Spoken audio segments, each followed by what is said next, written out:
विपिन का सिर वहां पर घूमने लगा क्योंकि आसपास में जितनी भी चीजें थी वह चेंज होना शुरू हो चुकी थी। वो बड़ी तेजी के साथ में आगे बढ़ रहा था। इसी वजह से यहाँ पर उसके आसपास की चीजें भी है ना बड़ी तेजी के साथ में चेंज होती जा रही थी। इस जगह पर विपिन बहुत ज्यादा ही हैरान था और हैरानी से जो बंदा उसको पकड़े हुए था ना वो उसको देखने लगता है। आखिरकार यहाँ पर कोई अर्ध दिव्य भी है ना इतना ज्यादा तेज नहीं होगा। यहाँ पर वास्तव में ऐसा ही कुछ उसका मानना भी था क्योंकि आज तक यहाँ पर जो हॉल ऑफ गॉड्स के अंदर से सबसे ज्यादा ताकतवर लड़ाकू आया था ना उसकी स्पीड भी इतनी ज्यादा बिल्कुल भी नहीं थी जितनी इसकी थी। क्या इसका मतलब यह है कि यहाँ पर ये एक गॉड लेवल जो बैठा हुआ लड़ाकू है? उसके साथ में विपिन की आंखें यहाँ पर सिकुड़ जाती है। तो वहीं दूसरी तरफ विपिन के ख्याल पता नहीं कैसे यहाँ पर उसी बंदे से वो पता चल जाता है और वो कहता है अरे नहीं नहीं ऐसे कोई बात नहीं है। यहाँ पर मेरा लेवल अभी तक इतना नहीं हुआ है। मैं अभी गॉड लेवल के ऊपर नहीं पहुंचा हूँ। ये तो मेरे इवान सेक्ट बूस्ट का कमाल है। उसके साथ में यहाँ पर जैसे ही विपिन वह शब्द सुनता है इवान सेन बूट्स तो उसके साथ में विपिन जल्दी से उसके पैरों को देखने लगता है। ये तो यहाँ पर इमोर्टल संप्रदाय की एक कलाकृति है ना। विपिन की आंखें और दिमाग पूरी तरह से हिल जाता है और अचानक से उसके दिमाग के अंदर एक छवि बनकर आने लगती है। इसका मतलब क्या है?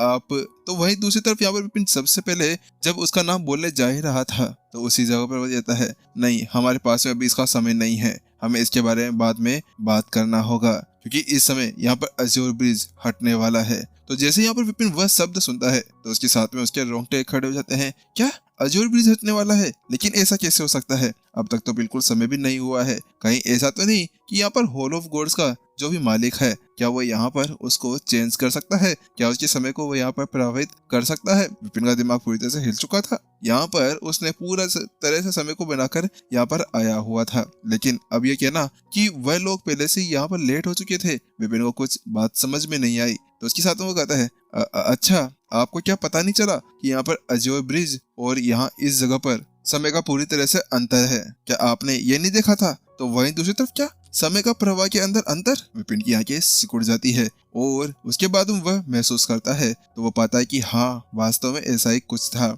बात कुछ ऐसी थी जैसे यहाँ पर विपिन अज़ूर ब्रिज के ऊपर घुसाना तो उसके साथ में उसका सामना उन योद्धाओं के साथ में हो गया और उसके बाद में उन दो गधों के साथ में। तो उसके बाद विपिन को यह सब कुछ देखने का बिल्कुल भी मौका नहीं मिला था। लेकिन अब जब उसने देखा कि यहाँ पर जो अज़ूर ब्रिज है उसका जो समय है बड़ी स्पीड के साथ में खत्म हो रहा था। इसका मतलब अज़ूर के ऊपर अभी तक भी वह समय कुछ घंटे पीछे चल रहा होगा लेकिन यहाँ पर वही अभी बहुत ज्यादा स्पीड से आगे बढ़ रहा था। ठीक है मैं आपको इसके बारे में बाद में बताऊंगा। एक काम करिए कि अब हम लोग जल्दी से यहाँ पर टेलीपोर्ट होते हुए कहीं पे जाने वाले हैं और टेलीपोर्टेशन का यूज करने जा रहे हैं। तो इसी वजह से जल्दी करिए और अपने आसपास के अंदर एनर्जी को एक्टिवेट कर लीजिए क्योंकि जल्द ही हम लोगों को एक जोरदार झटके के साथ में बाहर निकलना होगा। तो जैसे यहाँ पर वह सामने वाला बंदा वह शब्द करता है तो उसके साथ में विपिन जल्दी से अपने आसपास के अंदर एनर्जी निकलना शुरू कर देता है और अपने आसपास में एक सील बना लेता है। लेकिन जैसे वो ऐसा करता है कि अगले पल शक यहाँ पर एक वर्म होल खुलता है और उसके अंदर वह अंदर घुस जाते हैं। अगले पल डायमेंशन उसको साफ साफ नजर आ रहा था। आसपास का जो एरिया था वो पूरी तरह से चेंज होता जा रहा था। वहां पर जिस जगह पर वो खड़े थे वो वहां से गायब हो गए थे। जहाँ पर अज़ूर ब्रिज धीरे धीरे करते हुए गायब हो रहा था अब वो उस जगह से बिल्कुल अलग हो गए थे। लेकिन इस जगह पर विपिन के शरीर के ऊपर बहुत ज्यादा खतरनाक दबाव पड़ रहा था। ऐसा लग रहा था जैसे कि वह स्पेस शटल के ऊपर बैठा हो। ये तो अच्छी बात थी कि यहाँ पर विपिन ने पहले से ही यहाँ पर उनकी बात सुनते हुए अपने आसपास के अंदर एनर्जी को लपेट लिया था। अगर वह ऐसा कुछ नहीं करता तो उसके बाद में तो यहाँ पर उसका कंज्यूमर बन जाना था। और जल्द ही यहाँ पर एक आवाज और आती है और उसके साथ में ही अब उनके सामने का सारा नजारा चेंज हो जाता है। जल्द ही उनकी आंखें मिट जाती है क्योंकि अगले पल उनके सामने यहाँ पर बहुत सारी धूप आ चुकी थी और उसके सामने एक बड़ा सा महल उड़ रहा था। अभी हम लोग कहाँ पर हैं? विपिन ने जैसे अपने आगे का एरिया देखा और देखा कि यहाँ पर अभी उसके सामने है ना एक महल उड़ रहा था जो अज़ूर से कुछ अलग सा लग रहा था। लेकिन यहाँ पर ऐसा लग रहा था जैसे कि वो अज़ूर के ऊपर ही कहीं पे बैठा हुआ हो। तो वहीं उसके पास में जो आकृति थी वह पीछे मुड़ते हुए कहती है ओह अच्छा हम इस वक्त यहाँ पर ईथरवॉल के मुख्यालय के अंदर खड़े हुए हैं। लेकिन जैसे ही यहाँ पर वह बंदा वह शब्द कहते हुए पीछे की तरफ मुड़ता है तो विपिन की आंखें वहीं पर ही सिकुड़ जाती है। अचानक से यहाँ पर उसकी जो शक्ल थी वह जानी पहचानी लगने लगती है।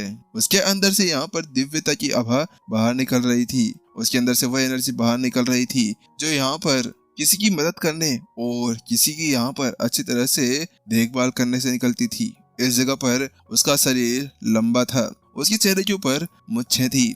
जूनियर विपिन यहाँ पर अपने सीनियर मास्टर शेख को सम्मान देते हुए जल्दी विपिन अपने घुटनों के बल गहराई से नीचे झुक जाता है और वो उसको प्रणाम करने लगता है। वास्तव में जो छवि अब इसके सामने निकल कर आई थी ना, वह कोई और नहीं, वो मास्टर कॉन्टिनेंट के गुरु उसके सीनियर मास्टर शेख थे, जिन्होंने यहाँ पर अपने आप को न्यौछावर कर दिया और राक्षसी जनजाति से यहाँ पर इंसानों को बचाया था।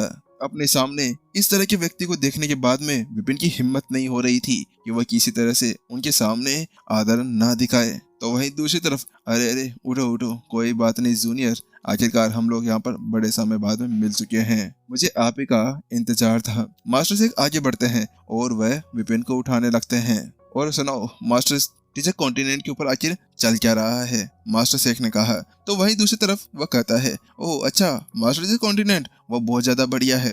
आपने वास्तव वहाँ पर जो मास्टर टीचर पवेलियंस बनाए हैं ना, उसकी वजह से वहाँ पर सारी शिक्षाओं को दिया जा रहा है। मानव जाति की रक्षा यहाँ पर मैंने पहले से ही तय कर दी है और इसके अलावा जो आपने मेरे को सारे मार्गदर्शन दिए थे, उसके चलते हुए यहाँ पर मैंने सभी को अपनी ताकत दे दी है। वो सभी अब अपनी पावर्स का यूज कर सकते हैं। तो वहीं दूसरी तरफ चलो, ये तो अच्छी बात है। मैंने इसीलिए तो यहाँ पर मानव जाति के अंदर जाकर उन सभी को इन चीजों के बारे में सिखाया था, ताकि यहाँ पर मास्टर पवेलियंस भी उन सभी को संभाल सके। और अब ये देखते हुए कि कैसे यहाँ पर वह सब कुछ ठीक काम कर रहा था, ये बहुत ज्यादा अच्छी बात थी। तो वहीं दूसरी तरफ विपिन उन्हें बताता है और इसके अलावा राक्षस और मानव जाति के बीच में भी बहुत सी दुश्मनी यहाँ पर खत्म हो चुकी है। वह धीरे धीरे करते हुए आखिरकार ठीक होने लगे हैं। समय के साथ साथ यहाँ पर जो उनके बीच में वो कड़वाहट थी, वो भी धीरे धीरे खत्म हो जाएगी। तो वहीं दूसरी तरफ बहुत अच्छा बहुत अच्छा, क्या आपने यहाँ पर स्टार सिटी पैलेस के अंदर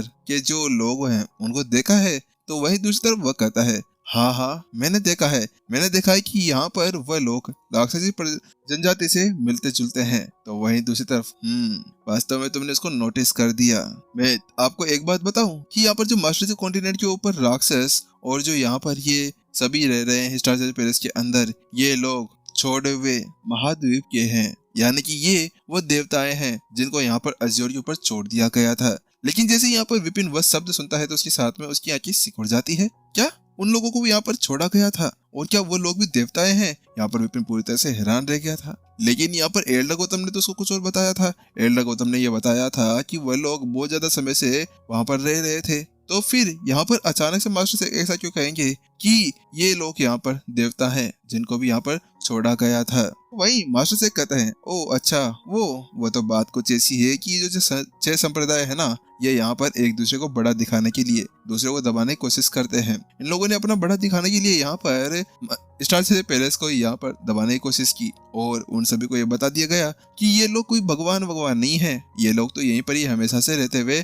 आ रहे हैं। अब ये बताओ कि अगर ये लोग यहीं की होते तो उनके पास में ये वेदी क्या काम कर रही होती? इनको यहाँ पर देवताओं हॉल के अंदर से तो छोड़ा गया होगा, यहाँ पर मास्टर शेख ने उसको बताया। तो वहीं विपिन ने भी अपना सलीला दिया। हाँ वास्तव में ऐसा कुछ उसको भी लग रहा था, क्योंकि हर बार यहाँ पर इंसानों की फितरत रहा करती है कि वह लोग अपने आप को बड़ा दिखाने के लिए अपने पड़ोसी को छोटा दिखाया करते थे। और वैसे ही यहाँ पर ये 5 संप्रदाय भी करते जा रहे थे। इन्होंने अपने को बड़ा दिखाने के लिए और ये बताने के लिए कि ऐसा है और वैसा हो गया है। तो इसके साथ में यहाँ पर सभी को भी यही लगने लगा कि हाँ वास्तव में ऐसा कुछ हो सकता है। तो वहीं दूसरे तो वो पूछता है, लेकिन यहाँ पर जो स्टार सिटी पैलेस है उनके अंदर से किलिंग एनर्जी कैसे बाहर निकल रही है? अगर वो लोग गॉड्स के हैं तो उसके साथ में उनके अंदर से दिव्य एनर्जी बाहर निकलनी चाहिए थी। मास्टर से कहते हैं, इसके बारे में तो मुझे डिटेल के अंदर कुछ ज्यादा नहीं पता है। हालांकि मैं ये बता सकता हूँ कि वो लोग भी यहाँ पर इस अज्योर के ऊपर छोड़े गए देवता हैं। लेकिन यहाँ पर विपिन उस जगह पर रुकता नहीं है। वो कहता है,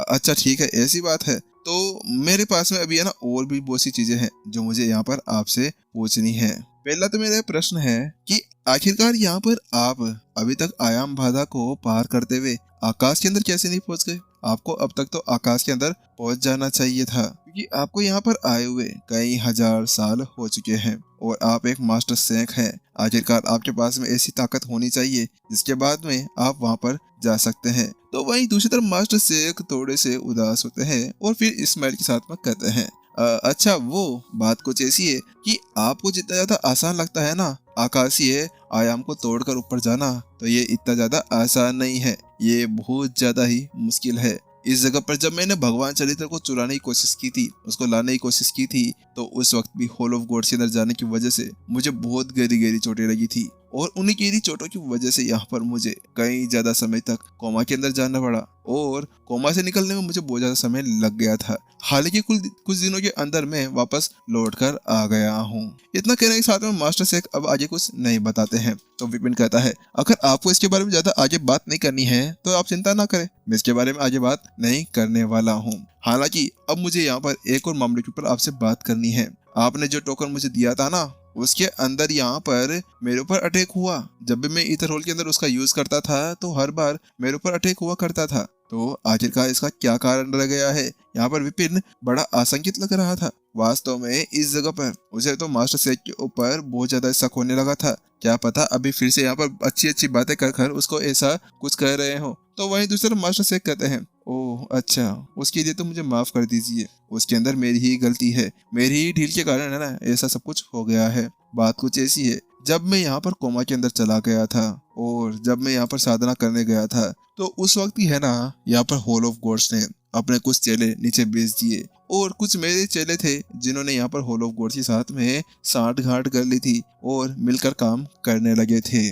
मेरा एक बहुत ही ज्यादा भरोसेमंद दोस्त था और यहाँ पर मैं उससे हर काम कहा करता था, लेकिन पता नहीं यहाँ पर उसने जब ये टोकन बनाया तो उसके साथ में ही यहाँ पर जब मुझे पता चला कि वह यहाँ पर हॉल ऑफ गॉड्स के साथ में मिला हुआ है, जिसके बाद में तुम्हारे ऊपर ऐसा कुछ हो रहा है, तो उसके बाद में मैंने पिछले कुछ दिनों के अंदर उसको जान से मार दिया। इसके अलावा जो जो हॉल ऑफ गॉड्स के साथ में मिले हुए हैं उन सभी को भी मैंने यहाँ पर चकनाचूर कर दिया और उन सभी को मारने में ये सारा समय लग गया।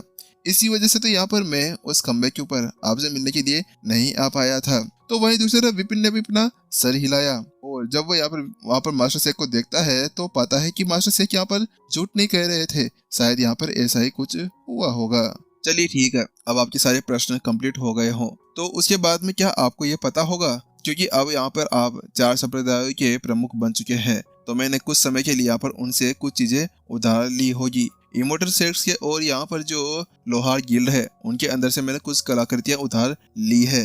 क्या आपको इसके बारे में कुछ पता चला? तो विपिन ने यहाँ पर अपना सर हिला दिया। तो उसके साथ में वो कहते हैं, तो इसके पीछे भी यहाँ पर मेरा एक कारण है। बात कुछ ऐसी है कि इस जगह पर मुझे है ना हॉल ऑफ गॉड्स से छुटकारा पाना है और मुझे अज्योर को यहाँ पर बिल्कुल फ्रीडम फ्री बनाना है, ताकि ये लोग बिल्कुल अस्वस्थ होते हुए अपनी साधना आगे बढ़ा सके, ताकि ये लोग फिर से उसको परेशान नहीं कर सके। और इस चीज के अंदर है ना मुझे बहुत सारी कलाकृतियां चाहिए। हाँ, हालांकि यहाँ पर इनके पास में ना ज्यादा अर्ध दिव्य कलाकृतियां नहीं पड़ी हुई है, लेकिन इनके पास में 1000 वर्षों का बहुत सारी चीजों का ध्यान था। इसी वजह से यहाँ पर मैं इनका यूज करना चाह रहा था। मास्टर शेख ने यहाँ पर विपिन को समझाया, क्योंकि वास्तव में बात कुछ ऐसी थी कि अगर इसके अंदर उनके बीच में कोई बड़ी गलतफहमी हो जाती तो उसके साथ में यहाँ पर बहुत बड़ी प्रॉब्लम हो सकती थी। लेकिन इतना कहते हैं कि यहाँ पर मास्टर शेख अपनी आंखें सिकोड़ते हैं और बिल्कुल सीरियस हो जाते हैं। चलिए ठीक है, अब मुझे आपसे कुछ इम्पोर्टेंट बात करनी है। इतना कहने के साथ में यहाँ पर मास्टर शेख अपना हाथ हिलाते हैं और अगले पल उनके चारों तरफ एक शील्ड बनकर आ जाती है और वो विपिन को ऊपर से नीचे तक देखने लगते हैं और वो उससे कहते हैं, क्या आप जानते हैं कि आपके जीवन का अंत बहुत ज्यादा करीब आ चुका है? और जैसे यहाँ पर वह ये शब्द कहते हैं तो बिना किसी सस्पेंस के एपिसोड यहाँ पर ही खत्म हो जाता है। चलिए गाइस, मिलते हैं नेक्स्ट एपिसोड के अंदर। जब तक के लिए टाटा बाय बाय, सायोनारा। और इसके अलावा यहाँ पर यह रहस्य कैसा लगा मास्टर शेख के द्वारा बताया गया, चलो अब देखते हैं कि आखिरकार मास्टर शेख यहाँ पर अजूब ब्रिज से क्या बदला लेना चाहते हैं और विपिन की यहाँ पर जान यानी कि हमारे हीरो कैसे मरने वाला है। चलो टाटा बाय बाय, मिलते हैं जल्द ही, सायोनारा।